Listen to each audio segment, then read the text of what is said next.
আসসালামু আলাইকুম ওয়া রাহমাতুল্লাহি ওয়া বারাকাতুহু। আলহামদুলিল্লাহ ওয়াসসালাতু ওয়াসসালামু আলা রাসূলিল্লাহ ওয়া আলা আলিহি ওয়া আসহাবিহি ওয়া মান ওয়ালা আম্মা বা'দ।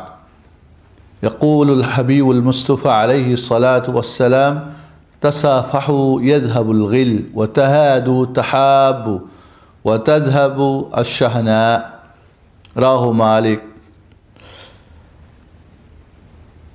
আজকে আপনাদের জন্যে যে আমাদের উপহার সেটা হচ্ছে আদাবুল লিকা, সাক্ষাতের মোলাকাতের যে সমস্ত আদব কায়দা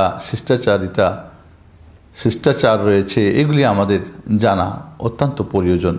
প্রতিনিয়ত আমাদের একে অপরের সঙ্গে সাক্ষাৎ হয়ে থাকে, মোলাকাত হয়ে থাকে। ইসলামের সৌন্দর্য বৈশিষ্ট্যর মধ্যে এটাও একটি যে একজন মানুষ, একজন ভাই আরেকজন ভাইয়ের সঙ্গে যখন, একজন বোন আরেকজন বোনের সঙ্গে যখন সাক্ষাৎ ঘটবে, তখন কী ধরনের তাদের উষ্ণ সাক্ষাৎ এবং শরীয়ত সম্মত আদব সম্মত হওয়া উচিত, সেটা আমাদের অত্যন্ত আপোষের মধ্যে ভালোবাসা, আন্তরিকতা এবং নিজেদের মাঝের যে সমস্ত হিংসা বিদ্বেষ এবং দূরত্ব, এটাকে দূর করে দেয়। এই জন্যে আল্লাহ নবী আলাইহিস সালাম বলেন, তোমরা সাক্ষাৎ যখন করো তখন তোমরা মুসাফাহা করো, করমর্দন করো, এর মাধ্যমে তোমাদের হিংসা দূর হয়ে যায়। তোমরা একে অপরকে উপঢৌকন গিফট দাও, তাহলে তোমাদের মহাব্বত ভালোবাসা সৃষ্টি হবে এবং তোমাদের মধ্য থেকে হিংসা দূর হয়ে যাবে। আল্লাহ নবী আলাইহিস সালাম আরও বলেন, মা মিন মুসলিমাইনি ইয়ালতাকিয়ানি ফায়াতাসাফাহানি ইল্লা গুফিরা লাহুমা ক্বাবলা আন ইয়াতাফাররাকা। আবু দাউদ, তিরমিজি, ইবনে মাজাহ সহিহ হাদিস। আল্লাহর নবী আলাইহিস সালাম বলেন, যখন দুইজন মুসলিম মোলাকাত হয়, সাক্ষাৎ হয়, দুইজনে মুসাফা করে, করমর্দন করে, তাদের দুইজনের বৈঠক বিচ্ছেদ হওয়ার আগেই তাদের গুনাহ ক্ষতিগুলিকে মাফ করে দেওয়া হয়। ক্বাবলা ইয়াতাফাররাকা, তাদের দুই হাত একত্র যখন করে একে অপরের সঙ্গে মুসাফা করে, এরপরে এই হাত আলাদা করে নেওয়ার আগেই তাদের গুনাহ খাতাকে আল্লাহ মাফ করে দেন। সাক্ষাতের মোলাকাতের কিছু আদব আমরা আজকে সংক্ষিপ্তভাবে বলি। প্রথমত আমরা বলব মুসাফাহা, সেটা হচ্ছে কি করমর্দন করা। করমর্দন করা এটা হাদিস দ্বারা সুসাব্যস্ত। তালহা বিন ওবাইদুল্লাহ রাদিয়াল্লাহু তাআলা আনহু যখন কাব ইবনে মালিকের তওবা কবুল হয়ে গেল, তখন তিনি তার দিকে দৌড় দিয়ে গিয়ে তাকে শুভেচ্ছা জানালেন, মুসাফাহা করলেন। এইভাবে ইয়ামানবাসীরা যখন আসলো মদিনায়, তখন তারা মুসাফাহা করেছিল। আনাস বলেন রাদিয়াল্লাহু তাআলা আনহু যে তারাই সর্বপ্রথম এই মুসাফাহা বা করমর্দনের এই পদ্ধতি চালু করেন। বারা ইবনে আযিব রাদিয়াল্লাহু আনহু বলেন যে মিন তামামিত তাহিয়া আন তাসাফা আখাক, সালামের পূর্ণতার অংশ হচ্ছে কি মুসাফাহা করা। অতএব মুসাফাহা একটা সুন্নত এবং উত্তম কাজ। যখন সাক্ষাৎ হয়, সালাম দিয়ে আসসালামু আলাইকুম ওয়া রাহমাতুল্লাহি ওয়া বারাকাতুহু, এরপরে মুসাফাহা করবে। মুসাফাহা দুইজনের ডান হাত দিয়ে হবে। মুসাফাহা সাফ বলা হয়, সাফ বলা হয় আপনার এই হাতের এই সাফ তালুকে সাফা বলা হয়। একটা যখন আরেকটার সঙ্গে এভাবে লাগে, তখনই তাকে বলা হয় মুসাফাহা। অতএব দুই হাত দিয়ে মুসাফাহা হবে। দুইজনের দুই হাত, একজনের এক হাত আরেকজনের দুই হাত, বা দুই দুই চার হাত দিয়ে একে মুসাফাহা বলে না, বরং ডান হাত দিয়ে ডান হাত মুসাফাহা হবে। এটাই হলো সুন্নত সম্মত। বাম হাত দিয়ে মুসাফাহা করার কোনো দলিল নেই। আনাস রাদিয়াল্লাহু তাআলা আনহুকে আল্লাহর নবী আলাইহিস সালাম দুই হাত দিয়ে এইভাবে ধরেছিলেন। আনাসের হাত রাসূল ধরেছিলেন। সেক্ষেত্রে বড় ছোটকে আদর করার জন্য ছিল, তারপরও হাদিসটি দুর্বল।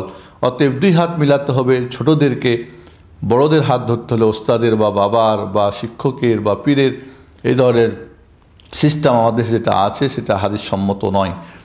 অতএব এক ভাই আরেক ভাইয়ের সঙ্গে সাক্ষাৎ হলে, এক বোন আরেক বোনের সঙ্গে সাক্ষাৎ হলে মুসাফাহা করা, করমর্দন করা, এটা একটা উষ্ণ সাক্ষাতের অন্তর্ভুক্ত, ভালোবাসার বহিঃপ্রকাশ। মুসাফার ক্ষেত্রে আমাদের দেশে কিছু দেখা যায়, সালাম ফিরানোর পরে নামাজের ইমামের সঙ্গে মুসাফা করেন, কেউ আবার ডানে বামে মুসাফা করেন। এটা হাদিস সম্মত না। তবে যদি কেউ নামাজের আগে সালাম দিয়েছে, মুসাফা করার সুযোগ হয় নাই, সালাম ফিরানোর পরে যদি ডানে বামে এরকম মুসাফা করে, নামাজের এটা অংশ না মনে করে, অনেকে মনে করে নামাজে সালাম ফিরালাম এখন তাহলে মুসাফা করতে হবে, এটা পূর্ণতা অন্তর্ভুক্ত, এটা মোটেই ঠিক না। অনেকে আছে সবসময় এইভাবে করতে থাকে, নামাজের সালামের পরিপূর্ণতা মনে করে, এটা ঠিক না। তবে যদি কেউ সাক্ষাৎ হয়েছে কিন্তু মুসাফা করার সুযোগ হয় নাই নামাজের আগে, নফল বা ফরজ নামাজের পরে যদি ডানে বা বামে করে যাদেরকে পরে দেখা হয়েছে বা সাক্ষাৎ হয়েছে, সেটা জায়েজ হতে পারে। এজন্যে আরেকটা জিনিস খেয়াল রাখতে হবে আমাদেরকে, যে অনেক সময় আমরা মুসাফা করার সময় হাত ঝাঁকি দিই, অনেকে বুকে লাগায়, অনেকে হয়তো বিভিন্ন ধরনের আমরা এ ধরনের করে থাকি। এটা ঠিক না, বরং হাত করমর্দন করে ঝাঁকি দেওয়ার কোনো দলিল নেই বা বুকে লাগানোর কোনো দলিল নেই। এটা হাত ধরে রাখবে এবং যখন ছাড়ার ব্যাপারটা আমরা আসতেছি যে কখন ছাড়বে, তাহলে আমরা বুঝতে পারলাম যে যদি এমন হয় যেখানে হয়তো এমন যে ছোট বাচ্চা যদি হয়, তাহলে মুসাফার পরে তার মাথার মধ্যে হাত বুলিয়ে দেওয়া বা তার দুই হাত ধরে তাকে আদর করা, সেটা জায়েজ হতে পারে। তবে ছোটরা বড়কে এইভাবে করমর্দনের সময়, মুসাফার সময় দুই হাত লাগাতে হবে, এর কোনো দলিল নেই। মুসাফার আদবের মধ্যে যেটা খেয়াল রাখতে হবে, সেটা কোনো আজনাবী মহিলা, যার সঙ্গে বিয়ে জায়েজ আছে এমন কোনো মহিলার সঙ্গে, বা জায়েজ না হোক সেটা হয়তো কাফের হতে পারে, যার সঙ্গে বিয়ে জায়েজ নেই, মোট কথা আজনাবী কোনো মহিলার সঙ্গে মুসাফা করা জায়েজ নেই। আল্লাহর নবী আলাইহিস সালাম বায়াত করতেন, মুখ দিয়ে বাণী দ্বারা কখনোই হাত স্পর্শ, কোনো মহিলার হাত স্পর্শ তার হাত করে নাই, এবং তিনি বলেছেন যে আমি মহিলাদের মুসাফা করি না। অতএব কোনো মহিলারকে স্পর্শ করা কোনো পরপুরুষের জন্যে সম্পূর্ণভাবে হারাম। সেটা বিমানবালা হোক বা যে কেউ হোক বা যে কোনো পর্যায়ে হোক, বা পীর তার মুরিদাকে, বা জিন ভূত তাড়ানোর জন্য অনেক সময় কবিরাজরা বা কিছু হুজুররা এইভাবে গায়ে হাত দিয়ে থাকে, এটা মোটেই জায়েজ নাই, সম্পূর্ণভাবে হারাম। এভাবে কিন্তু আবার কেউ বলে যে পর্দার মাধ্যমে যায়, সেটারও কোনো দলিল নেই, সেটাও হারাম। কোনো পর্দা দিয়ে বা হাতের মধ্যে রুমাল পেঁচায় বা মোজা দিয়েও স্পর্শ করা যাবে না, সেটা সম্পূর্ণভাবে হারাম। আমাদের মনে রাখতে হবে যেগুলি হাদিস এসেছে যে কোনো পর্দার মাধ্যমে ধরা যেতে পারে, সেগুলি সম্পূর্ণ দুর্বল এবং সহিহ হাদিসের বিপরীত। এরপরে মুসাফার ক্ষেত্রে যখন মুসাফা দুইজন করবে, তখন দ্রুত হাত ছিনি না নেওয়া, বরং আল্লাহর নবী আলাইহিস সালাম মুসাফা করতেন যতক্ষণ পর্যন্ত দ্বিতীয় ব্যক্তি হাত না সরিয়ে নিতেন ততক্ষণ পর্যন্ত তিনি হাত সরাতেন না। কাজেই এইভাবে যদি দুইজনে মুসাফা করে আর কেউ হাত না ছড়ায়, তাহলে যিনি শুরু করেছেন তিনি হাত সরিয়ে নেবেন। আর যদি বুঝতে পারেন কোনো পক্ষ যে অন্য পক্ষ হাত সরিয়ে নেবেন, তাহলে অপেক্ষা করবে হাত ছেড়ে দেওয়া পর্যন্ত। এইভাবে সাক্ষাতের আদবের মধ্যে হচ্ছে, যদি কোনো ব্যক্তি দূর থেকে আগত আসেন এবং তাকে শুভেচ্ছা ওয়েলকামের জন্যে তার দিকে একটু আগে বাড়িয়ে সামনে গিয়ে তাকে ওয়েলকাম জানিয়ে, শুভেচ্ছা জানিয়ে তাকে দাঁড়িয়ে গিয়ে তার দিকে তাকে নিয়ে আসা, এরকম আল্লাহর নবী আলাইহিস সালাম ইকরা বিন আবি জাহাল ইসলামের সময় তিনি করেছিলেন, বা আবু উবাইদা ওমর ফারুক রাদিয়াল্লাহু তাআলা আনহুর এইভাবে করেছিলেন, সেটা জায়েজ হতে পারে। তবে কেউ যদি কোনো এরকম নেতা বা কোনো বড় বা বুজুর্গ বা কোনো মাস্টার বা টিচার বা কোনো মুরব্বীকে দেখে দাঁড়াতে হবে, দাঁড়িয়ে সম্মান করতে হবে, এটা মনে করে, তাহলে সেটা নিষেধ। এবং কাউরি মাথার সাথে দাঁড়িয়ে থাকতে হবে, সেটাও জায়েজ নেই। অতএব যদি কোনো মেহমানকে শুভেচ্ছা জানানোর জন্যে সামনে বেড়ে গিয়ে তাকে শুভেচ্ছা জানিয়ে নিয়ে আসে, সেটা জায়েজ রয়েছে। অতএব আমাদের দেশে যেটা করে থাকে, রাসূলুল্লাহ সাল্লাল্লাহু আলাইহি ওয়াসাল্লামের মিলাদ মাহফিল করে আর দাঁড়িয়ে গিয়ে রাসূলকে সম্মান করে, এটা মোটেই ঠিক না। কারণ আল্লাহর নবী আলাইহিস সালাম তিনি জীবদ্দশাতে তাকে দাঁড়িয়ে সম্মান করা পছন্দ করতেন না, যেটা হাদিসে এসেছে। আনাস রাদিয়াল্লাহু তাআলা বলেন, লাম ইয়াকুন শাখসুন আহাব্বা ইলাইয়া মিনান নবী সাল্লাল্লাহু আলাইহি ওয়াসাল্লাম, নবীর চাইতে আমাদের কাছে আর কেউ প্রিয় ছিলেন না। ওয়া কানু ইযা রাআউহু লাম ইয়াকুমু লাহু, যখন রাসূলকে তারা দেখতেন তখন তারা দাঁড়াতেন না। লিমা ইয়ালামুনা মিন কারাহিয়াতিহি লিযালিক, কারণ আল্লাহর নবী এটা ঘৃণা করতেন। আজ তার জীবদ্দশায় রাসূল সাল্লাল্লাহু আলাইহি ওয়াসাল্লামের মতো সম্মানিত ব্যক্তিকে দাঁড়িয়ে সম্মান করা যখন জায়েজ না বা তিনি পছন্দ করতেন না, অতএব কোনো পীর, কোনো মাস্টার, আমরা দেখি যে যখন টিচার স্কুলে বা কলেজে বা ইউনিভার্সিটিতে ক্লাসরুমে যান তখন বাচ্চারা বা ছাত্ররা সবাই দাঁড়িয়ে তাকে কি করে সম্মান করে, এটা জায়েজ নেই। এভাবে সাক্ষাতের যে আমাদের আদবের মধ্যে আরও আসবে, সেটা হলো যে কোনো মানুষকে চুমা দেবে না, জড়িয়ে ধরবে না, বরং মুসাফা করবে, তাকে মাথা নিচু করে সম্মান করবে না, এটা জায়েজ নেই, আল্লাহর নবী নিষেধ করেছেন। তাহলে আল্লাহর নবীকে জিজ্ঞেস করা হয়েছে যে কেউ কি তার বন্ধুর জন্যে মাথা নত করবে, মাথা নড়াবে? লা, বলছেন না। সে কি তাকে জড়িয়ে ধরে চুমা দিবে? বলে না। তাহলে কি মুসাফা করবে? বলে হ্যাঁ, মুসাফা করবে। তাহলে কাউকে ধরে চুমা দেওয়া বা তাকে একেবারে বুকের সঙ্গে জড়িয়ে ধরা বা তার জন্য মাথা নড়ানো, মাথা নিচু করে সম্মান করানো, এটা জায়েজ নেই। এই ধরনের আমাদের সমাজে দেখা যায়, যেটা শরীয়তসম্মত নয়। তবে কোনো বাবা মা সন্তানকে চুমা দিবে মহব্বত করে, সেটা তো জায়েজ রয়েছে। বা স্বামী স্ত্রীর বিষয়টা, সেটা তো সম্পূর্ণ ভিন্ন ব্যাপার, সেখানে কোনো অসুবিধা নেই।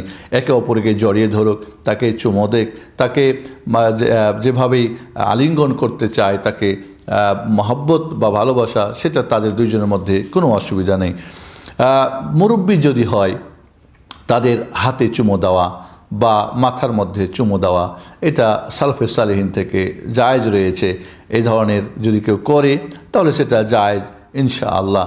তবে মাথা নিচু করে, মাথা নড়িয়ে বা সেজদা দিয়ে সম্মান করা যাবে না।